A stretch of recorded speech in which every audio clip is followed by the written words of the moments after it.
Thank you for joining us for this lunchtime news broadcast, which shares the news-making headlines across Namibia, Africa, and the globe. Economic news, local stories, international headlines, and sport updates all lined up in today's broadcast.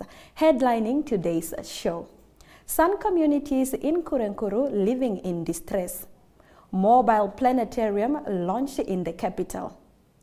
Namutoni Primary School in Katutura renovated during a 3rd annual Engineering Community Service Day. We also take a look at the news headlining today's daily newspapers, bring you sports and economic news as well as international headlines. I am Aina Raizakoyo and this is NMH at 1.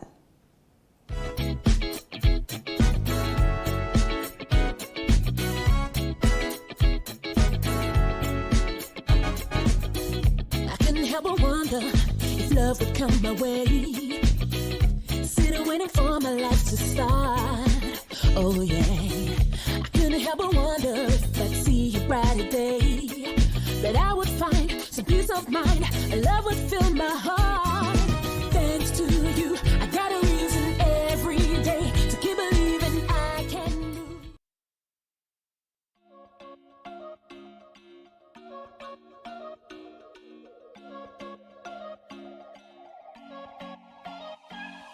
Careers Bistro focuses on the movers and shakers in the corporate world.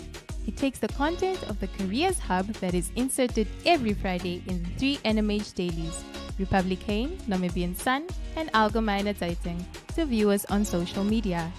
This show is broadcasted on NTV, oneup2.com, and cross-shared on the following Facebook platforms: Careers Hub, The Republicane, Algemeine Zeitung, Namibian Sun, and Namibia Media Holdings. Careers Bistro focuses on car interviews, career motivational videos, the ups and downs of different careers, keeping in touch with business and more. For career-related content or advertising queries, please contact zone@synergy.com.na.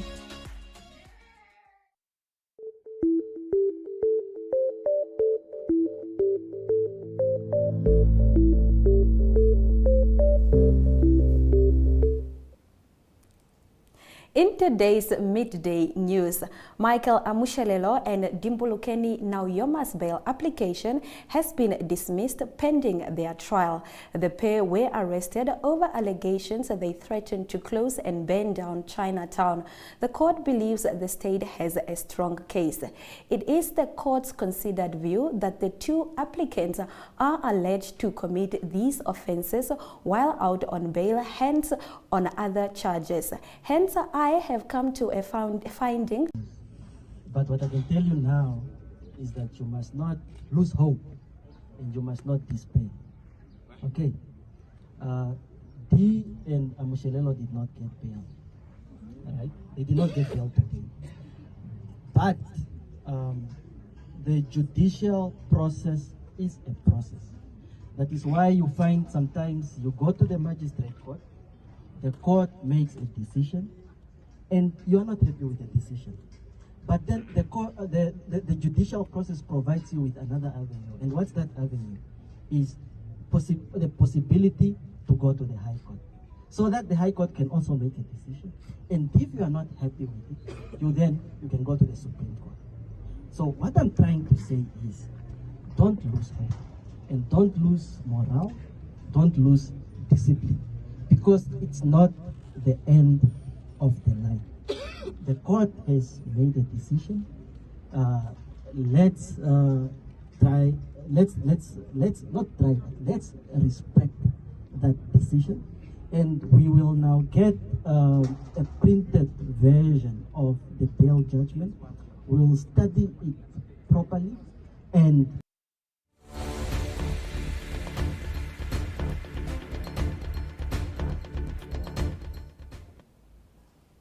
well, on that note, we will be right back after the break.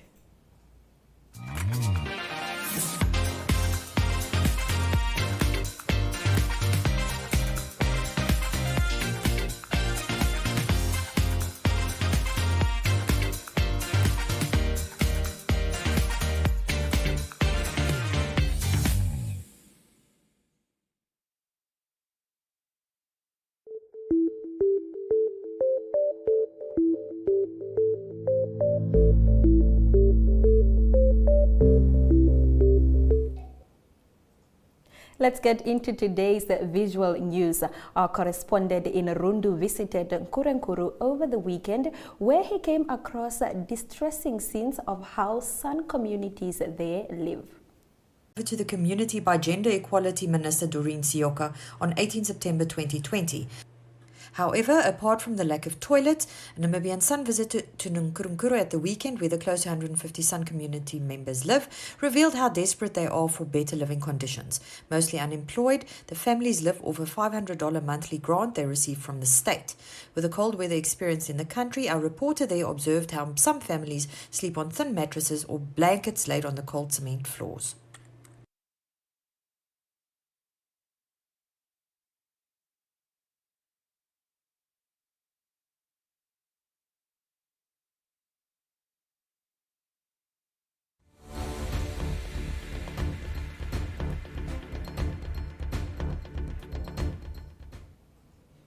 Yolanda Nell talks to Dr. Mark Kleinervold from the Roundabout University in the Netherlands about the mobile planetarium that was launched in the capital. Let's have a look.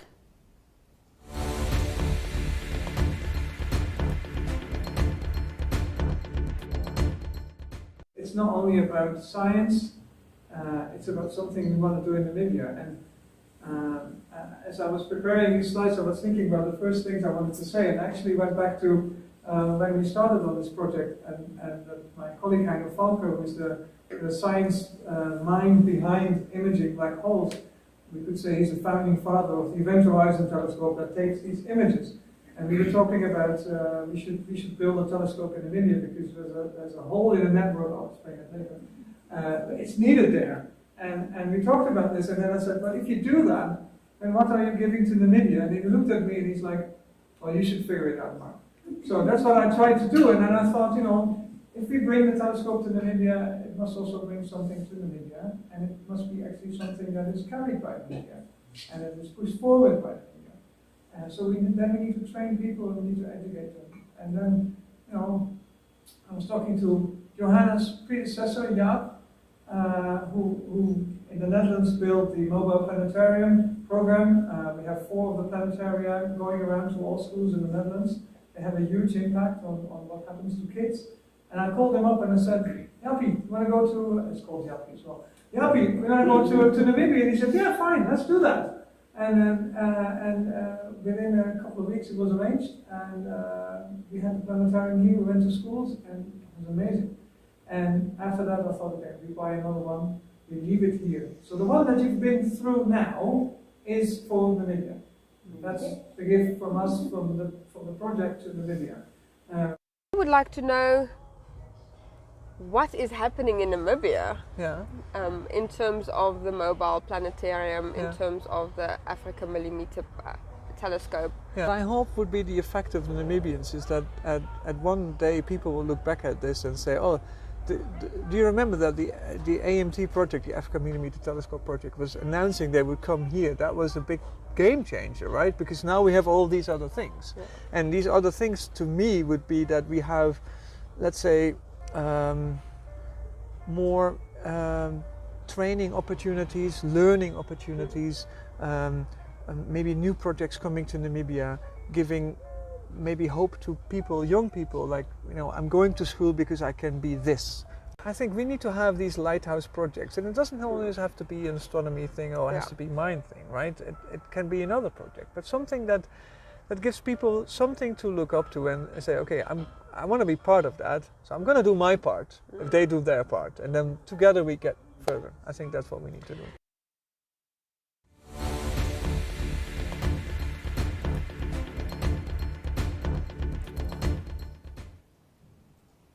The Namibian Society of Engineers recently held its 3rd annual Engineering Community Service Day, reaching out to the Namutoni Primary School in Katutura, where they did some desperately required maintenance work and facelifting.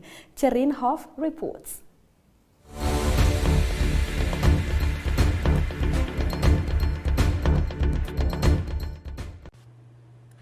The Namibian Society of Engineers held its third annual Engineering Community Service Day at the end of April and describes the event as a resounding success. This year's main event was held at the Namutoni Primary School in Katutura, where the Secretary General of the NASE, Rachel Amumu, led the team of engineers, technicians and artisans from around Windhoek, including students and staff of the Windhoek Vocational Training Centre, to assist the school with its immediate infrastructural and aesthetic needs.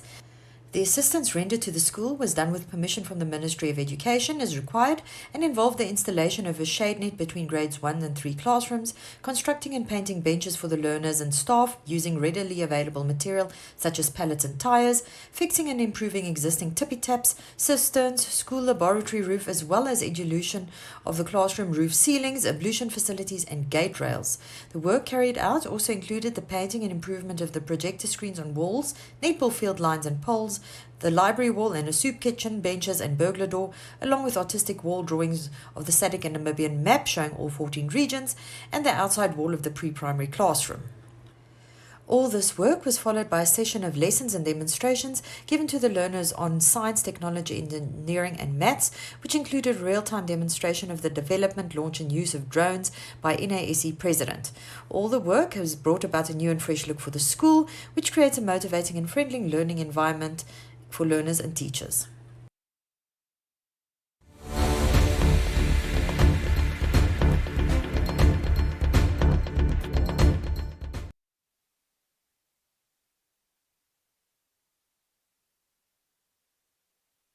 Publications, but first a trip to the marketplace.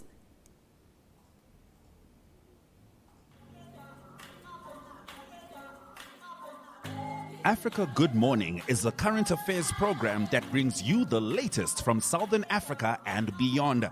News, economics, sport. Staying with the NMH at 1, we now look at what the lead stories are in Namibia's daily newspapers.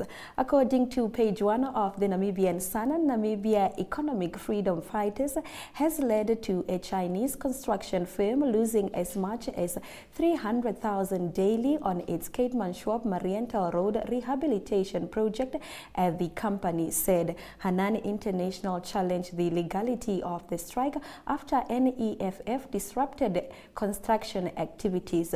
Through its managing member Sue Jung, the company said the strike was causing irreparable harm to Henan, with it losing over 300,000 on a daily basis, and with the possibility that it could be punished for incomplete work. On page 3, the Namibian Sun reports that Namibia's founding father, Sam Nujoma, has distanced himself from remarks attributed to him and published in the newspaper yesterday, in which he was said to have urged clean SWAPO campaigns and avoiding factionalism ahead of the Congress. Two prepared speeches bearing Sam Nujoma Foundation letterhead purported that the remarks were prepared for a special meeting of the SWAPO Politburo held at the State House on the 17th of May and the Central Committee meeting held last weekend. The 17th of May speech called for democratic and transparent elections without using money to buy votes. While it is not in a dispute that Nujoma attended the meeting, his lawyer Sisa Namanje said the former head of state never delivered the speech.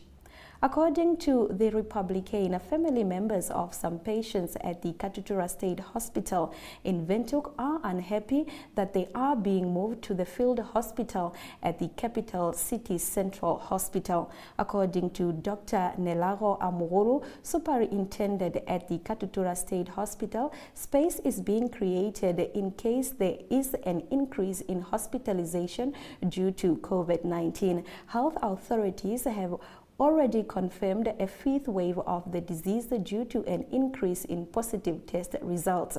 Amuguru said that patients were carefully selected for transfer to the field hospitals. All of them are in stable conditions. She emphasized that Katutura Hospital in general does not have enough space for the cases it must treat. On its page 1, the Allgemeine Zeitung reports that the completion of the Armanda Data Center north of Windhoek should take place in August. In June, the Equano cable will presumably reach the Namibian beach, and together with Armand, Namibia's data capacity will be increased enormously from then on, according to Paratus, to such an extent that Namibia will then be available to the neighboring South African countries as a service provider. On its page 3, the paper reports that Namibia's entry into green hydrogen industry continues to gain momentum. Not only is a gigantic hydrogen project to be built near Luderetzbach, but numerous projects are planned throughout the country, especially in the Erongo and the Ochondo-Nzupa region. We'll be right back after the short commercial break. Stay with us.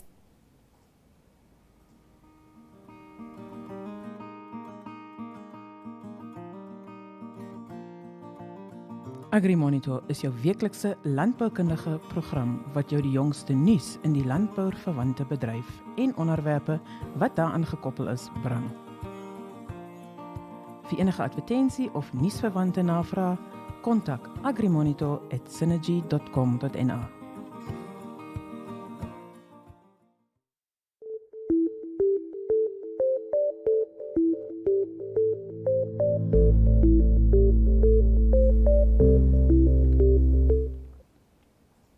Let's continue with our news here on NMH at 1. According to the Namibian President Hage Geingob and his team of technocrats will at this year's World Economic Forum's conference present a catalogue of 33 projects in the hopes of enticing the world to invest in Namibia. On page 3, the Namibian reports that Namibia's International Affairs Minister Netumbo Nandi-Ndaitwah says if Africa continues the culture of exporting raw materials without a value addition, then the continent is exporting African jobs to other countries. Fee yesterday maintained that she never took any money from the complainants that she is accused of smuggling into the country. Market Watch reports that Dr. Vida Kauta and Hoveka Inc., as well as Bank Windhoek, are being investigated for alleged anti-competitive conduct by the Namibian Competition Commission. It is alleged that the two entities entered into an exclusive service level agreement that appoints Dr. Vida Kauta and Hoveka Inc. as the exclusive and sole conveyancing attorney for properties financed through Bank Windhoek, NACC said in a media statement last week. The African Development Bank has approved $1.5 billion to alleviate the food crisis on the continent. More on this when we return with economic news stories after the break.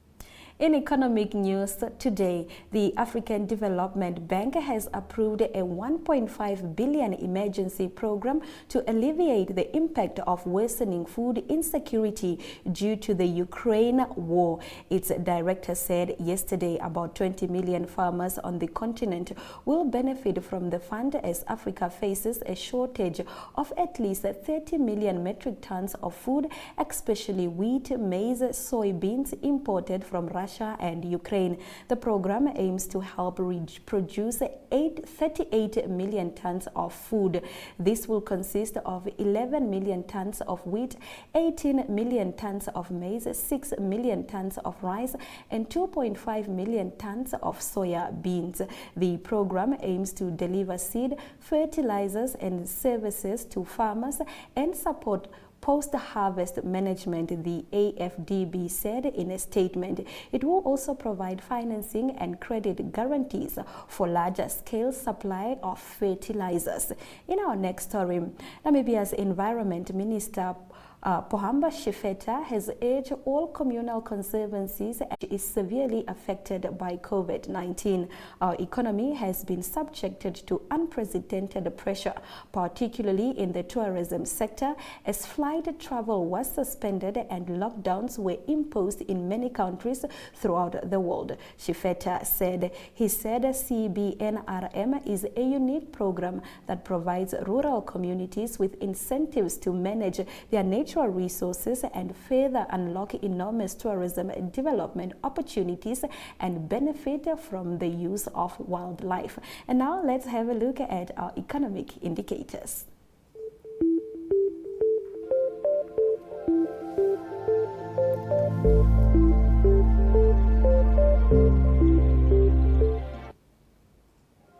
The Namibian dollar has dropped in value in relation to these major currencies, with the exception of the yuan.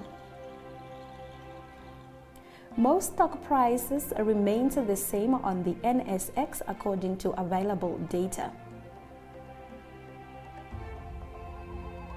Local index remains unchanged while overall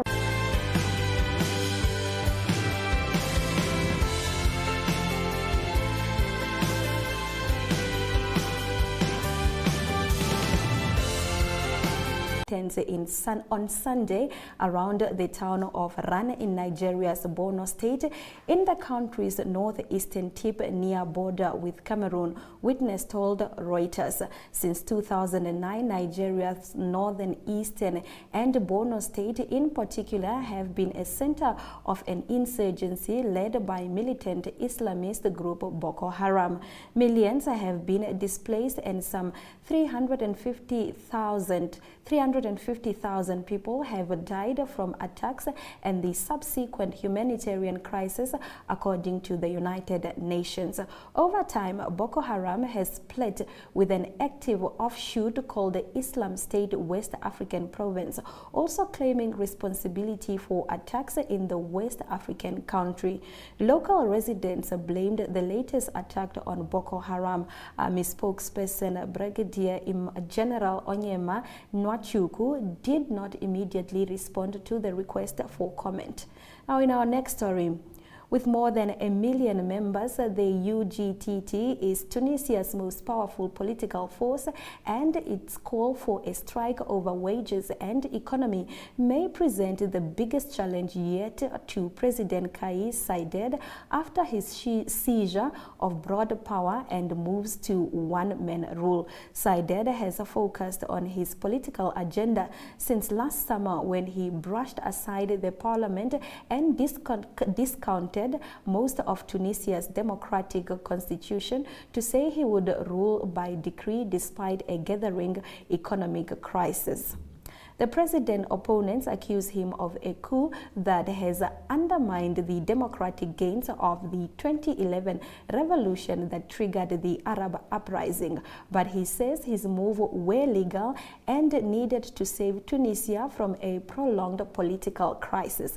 The union has demanded a meaningful national dialogue on both political and economic reforms, but it rejected Said's proposed that it join a small advisory group of the civil society organization that could submit reform ideas.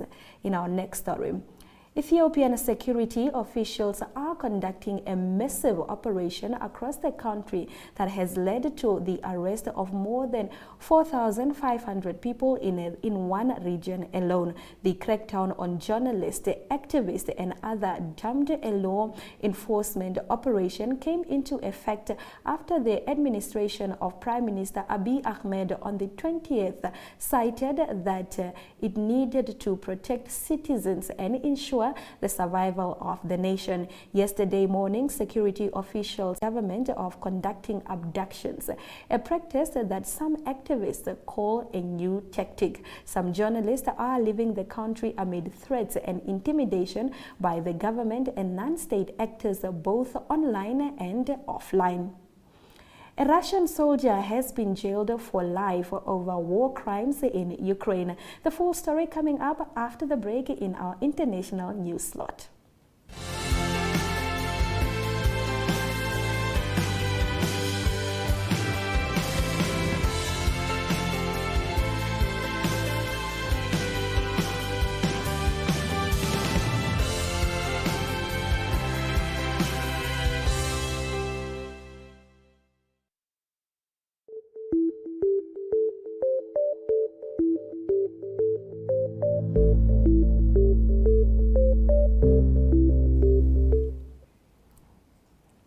Thank you for watching NMH at 1. Let's get into our international news.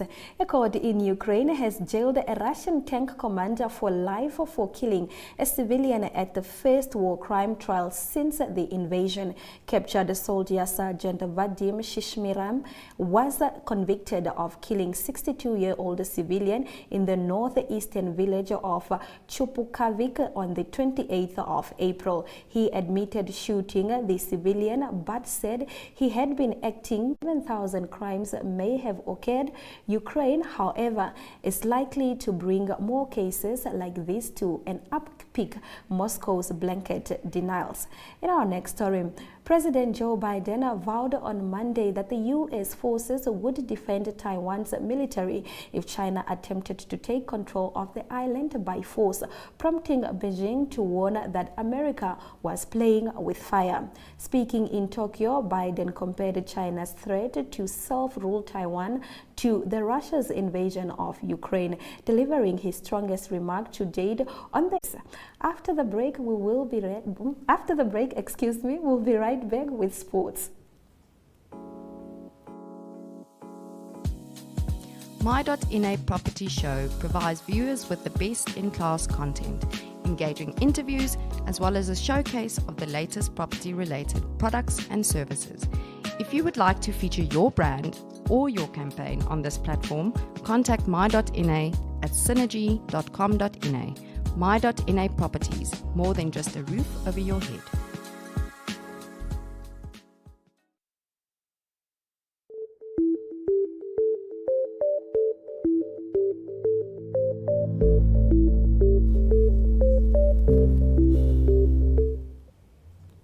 Let's get into our local sports news, starting with some entertainment. Eagles coach Pierre de Bryan says his team has a chance to continue writing history for themselves when they face Zimbabwe in the decisive fifth match. Maria on Monday announced a squad of 35 players who have officially gone into camp ahead of the 2023 Africa Cup of Nations qualifying matches against Burundi, Cameroon and Kenya next month. After the break, we return with international sports news.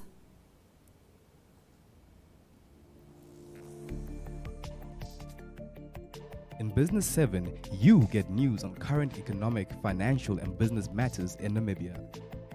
The weekly show features interviews with experts and in-depth analysis of burning issues in a way that caters for ordinary Namibians and business connoisseurs alike.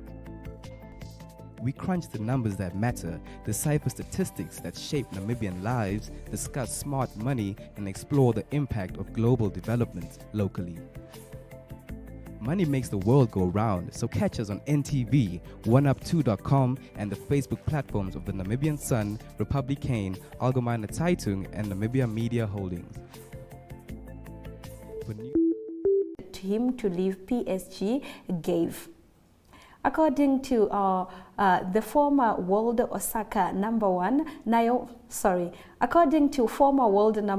Naomi Osaka said Monday she may skip Wimbledon over the decision to strip the Grand Slam tournament from ranking points. Manchester United's new manager Erik ten Hag believes it is possible to end the dominance of Manchester City and Liverpool despite taking over a struggling side that finished a lowly sixth in the Premier League. After the break, we return with highlights. 3, 2, 1. We Talk brings you community news that lies at the heart of Windhoek residents. If you would like to feature your brand or campaign on this platform, contact WeTalk at synergy.com.na.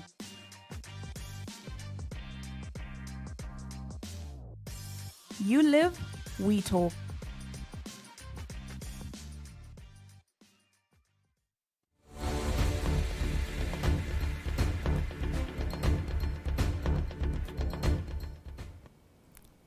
Thank you for watching NMH at 1. Here are the highlights. If you've missed any of our top stories, at least 50 people were killed by militants on Sunday around the town of Ran in Nigeria's Borno state in the country's northeastern tip near the border with Cameroon.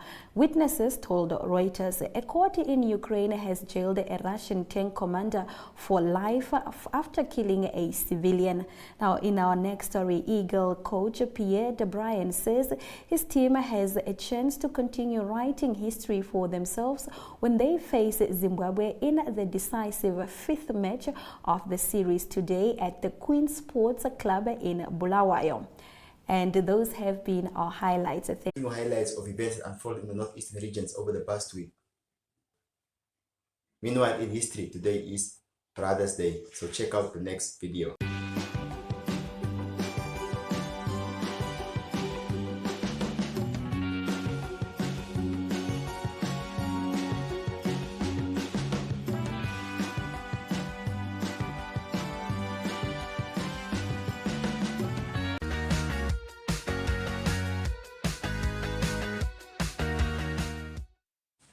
Now, our first story under review is the San community in Nkurenkuru. On 18 September 2020, the Minister of Gender Equality and Social Welfare, Honorable Namutoni Primary handed over the 3 corrugated iron houses to the San community at Nkurenkuru at Extension 5. These houses were constructed without toilets. Namibian Sun also reported on how these houses that were valued at around 1 million were without toilets. The ministry said that this was a result of the lack of funds. However, 600 days later, these houses continue to be without toilets. At the weekend, this reporter visited the area and observed how this community is without toilets, and the people there are saying that they still have to rely on the bushes, breeze, or get cold in these cold sheds of theirs. Kayak and FNB continues to solidify their leadership. There was an event in Rondo last week, and this is what transpired. FNB, through the First Rain Foundation Trust, has contributed 1.7 million to this project over a period of 5 years.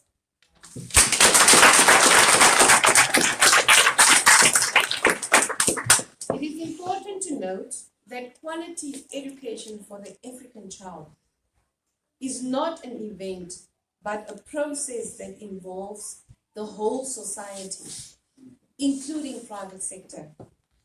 The program provides much needed education support, physical team building exercises, education on gender-based violence, and teenage pregnancy advice.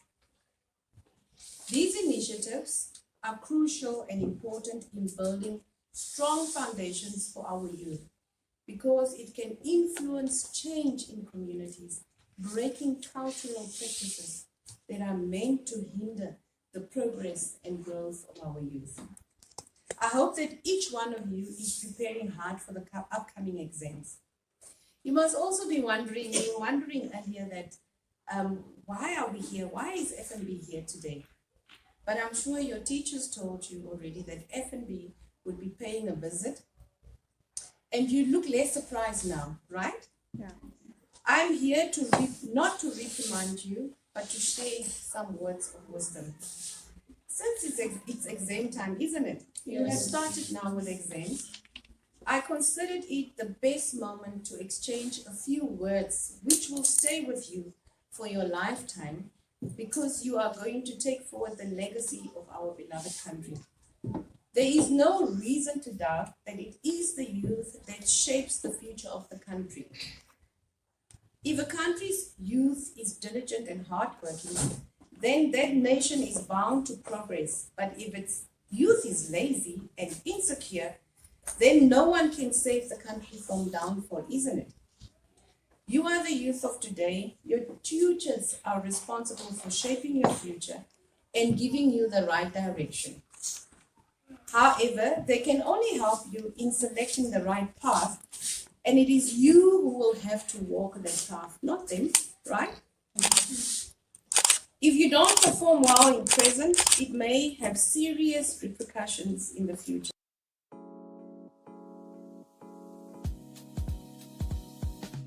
My.NA Property Show provides viewers with the best-in-class content, engaging interviews, as well as a showcase of the latest property-related products and services.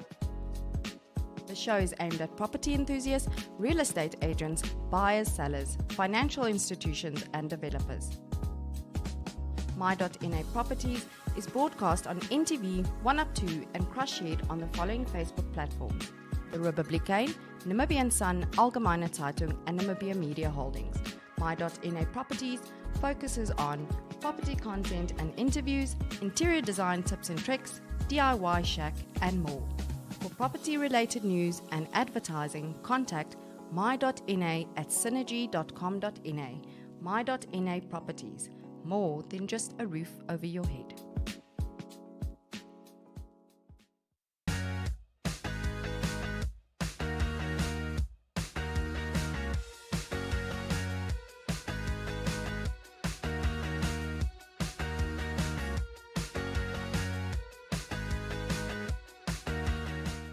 We also have an interview with Mr. Peter Levy, a UNAM graduate who recently caught the attention of the public. This is after a photo of Peter and his mother Selma went viral on various social media platforms. In this photo, Peter is seen in his graduation attire alongside his mother, the street vendor, in the streets of Windhoek.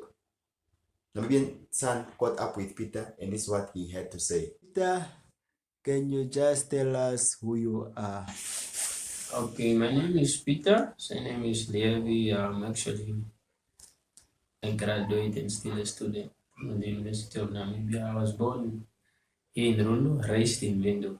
So yeah, practically that's who I am. Okay. Yeah. Basically, you are one of the trending personalities in the country at the moment, seeing that the photo that you posted last week with your graduation attire and your mom, who obviously is a street vendor. Yeah. And it has moved many people, including Dr. Joe Pampanda, who tweeted it or posted it on his various social networks, media platforms. Just tell us the purpose of that photo. What does it resemble from your point of view? Actually, this is like the main objective why I posted the picture. It was not for it to trend or for it to... I just wanted to share my story. Because if you look at the picture and then you can already see what it tells. That's my mom, my hero. Actually, she took care of me since then. She has been there for me. Let me say everything.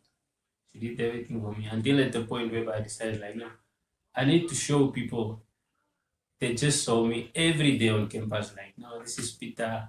He's always been on campus, but they don't know who's the person behind it. See, so I needed to show people, like, that's my mom. She's been there for me until now. We finally made it. I didn't make it alone. She was there for me always. And then if you look at the situation where she's coming from, she has to wake up 3 o'clock in the morning, go out there and then hustle for us. So yeah, the picture tells it all. I don't have to say much. Now, in terms of talking about this journey of your mom and you, was there ever a point whereby you also was in that position of being on the corner of the street, assisting her, for example, if she's not feeling well or if she's not available at the time? Yeah, there were times I can remember during my high school years. Sometimes you come, especially when it's weekends, you come and then you take over. Even now, my siblings are doing it. We are doing it still. When she's not feeling well, when she has an occasion, we step up because we know that's where the bread comes from. Okay. So yes, to answer your question, yes, there was a point whereby I was there for her or with her. Okay. Now, having completed your studies, what is the next step? What have you decided? Are you going to jump the unemployment pool and start looking for a job, or are you already employed, or are you furthering your studies? What is the plan? Actually, the step is just like all Namibian graduates. After graduating, we all want a job. Like deadly, we want a job. So the next step now is I'm actually doing 2 of them. I'm studying and then I'm looking for a job. Currently, I'm unemployed. So I'm looking for a job and then I'm studying for my master's as well. Because I have an aim of doing a doctorate one day. So I cannot leave that and then just look for a job. So I decided, no, let me enroll for my master's. Then while I look for a job along the way. So yeah, I'm unemployed and I'm looking for a job.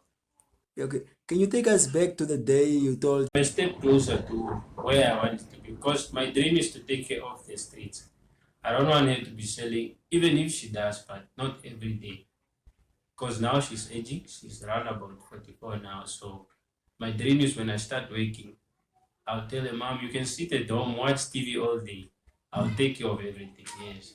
Okay, but what are some of the words, encouraging words that you remember from childhood until today that she always told you that you should never forget, or that was you never forget?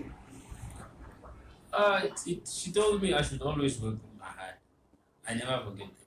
And it makes sense, because if you want to do something and then you just want to do it, but it's not in your heart, you will never finish it, or it will never work out for you. So those are the most encouraging words she told me.